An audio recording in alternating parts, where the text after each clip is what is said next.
Hello everyone, this is ACH AIA Akaya bringing you another 1v1, and this is actually the beginning of a Showmatch series between MaDFroG and LiquidTLO. MaDFroG, actually a former professional Warcraft 3 player who actually played on the SK team, and he actually lived in Korea in 2003, 2004, and was a professional Warcraft 3er for a while, but he is now apparently going to be attempting to be a professional StarCraft 2 player, once again joining his SK team, and right now he is going to be facing off against TLO, as I mentioned, in this matchup. This is a show match, which is a pretty big series. I'm not sure if this consists of a couple of different series that they played, or if they just played a lot of games as part of this show match. I haven't been able to find a whole lot of details, because apparently these guys have faced off in a lot of show matches, and I'm not sure exactly which one this is from.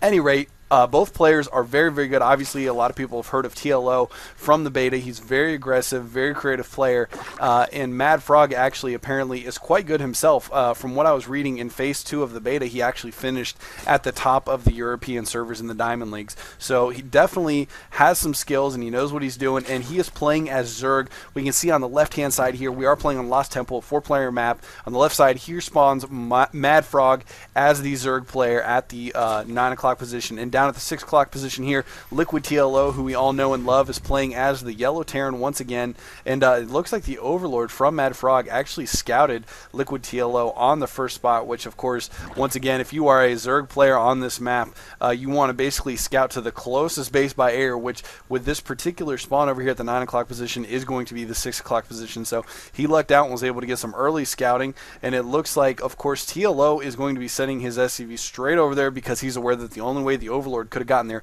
so quickly is if he was actually in this 9 o'clock spawn. So he's going to get in here and do as much scouting as he can, of course, seeing that the spawning pool is down. And as of right now, if we take a look at the income tab here, we can see that both players are pretty even on harvester count here. Actually, looks like they're just barely like half of a harvester off. It wasn't long when they caught up, and then LiquidTLO jumped ahead by one harvester once again.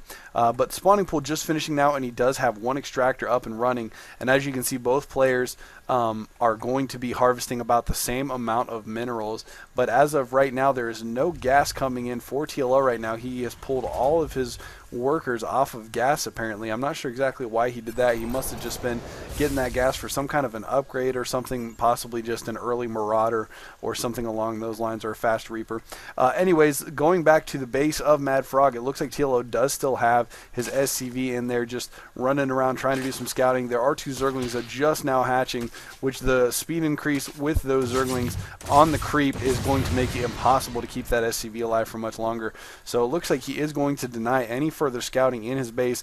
Of course, TLO also has denied that Overlord from scouting much further with that barracks getting up and running, because one Marine can take down an Overlord without any problems at all, because Overlords are so obscenely slow in the early game. And it looks like TLO actually getting out a quick factory here, going to get a couple Hellions, and basically going to send that first Hellion over to MaDFrog's base to try to do some harassment. He did take down that first Zergling, no problems at all, and there is one Zergling over at the Xel'Naga Watchtower out in front of his base. So MaDFroG, of course, is going to be aware that this Hellion is on its way, and looking at his base, he actually just finishing the speed upgrade for his Zerglings. He has 2 Queens on the map, so he should be able to hold off this Hellion relatively easily, although there is a second one on its way as well. Meanwhile, MaDFroG has put up a hidden hatchery up at the expansion at the 12 o'clock position. So if he can hold on to that base for a little bit, he will definitely be in a good position, although I gotta imagine with TLO being the high caliber player that he is, when he notices that there is no expansion at the natural,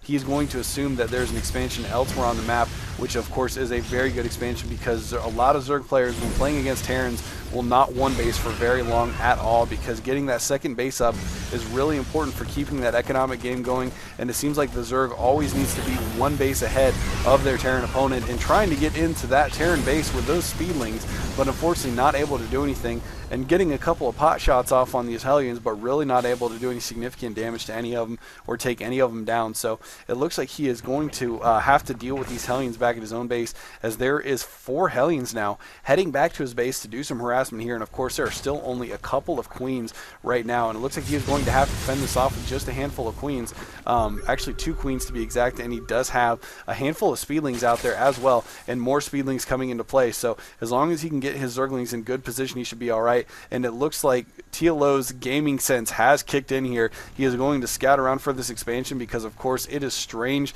that there are this few units on the map for MaDFroG at this point as a Zerg player, and he has not taken his natural yet. So he did find out his hidden expansion up at the 12 o'clock position, and the Zerglings is getting a great surround on that Hellion, able to take it down without any casualties. There are still, however, 4 Hellions on the map spotting up at the Xel'Naga watchtower in front of LiquidTLO's base, and LiquidTLO has also taken up his own expansion, although going for the smart choice and the natural choice here, taking his natural base, and it looks